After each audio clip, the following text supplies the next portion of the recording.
सुबह सपा के मुखिया ओम प्रकाश राजभर के बीजेपी और एनडीए से गठबंधन के बाद अब प्रमुख विपक्षी पार्टी समाजवादी पार्टी भी ओम प्रकाश राजभर की काट तलाश कर रही है। इससे पहले ओम प्रकाश राजभर और समाजवादी पार्टी के बीच विधानसभा चुनाव में गठबंधन हुआ था, जिससे सपा को फायदा पहुंचा था। वहीं अब सपा ने ओम प्रकाश राजभर की काट के लिए एक अपनी ही पार्टी के नेता पर दांव खेला है। पार्टी ने अब समीक्षा कार्यक्रम भी शुरू कर दिया है। आपको बता दें कि समाजवादी पार्टी के महासचिव राम अचल राजभर को समाजवादी पार्टी ने ओपी राजभर की काट के तौर पर आगे करने की कवायद शुरू कर दी है, जिसके चलते अब आगामी लोकसभा चुनाव के लिए समाजवादी पार्टी कमर कसती हुई नजर आ रही है।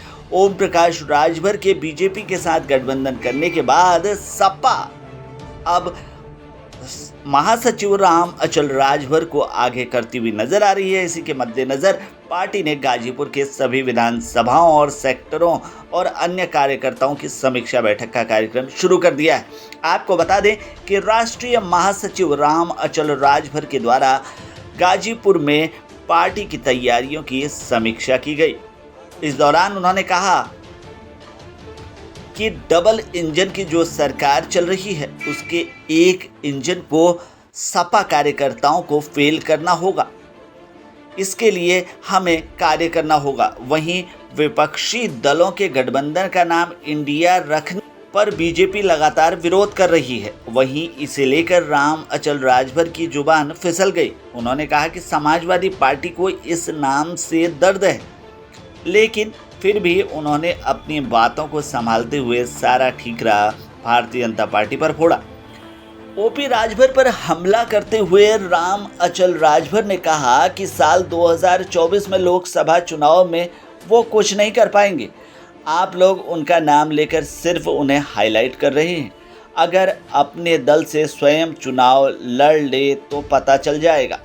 बीजेपी पर निशाना साधते हुए उन्होंने कहा कि साल 2024 के चुनाव के लिए उनके पास तमाम दल बल है, इसके लिए वो कुछ करेंगे ही, लेकिन धरातल पर कहीं उनका अस्तित्व नहीं है।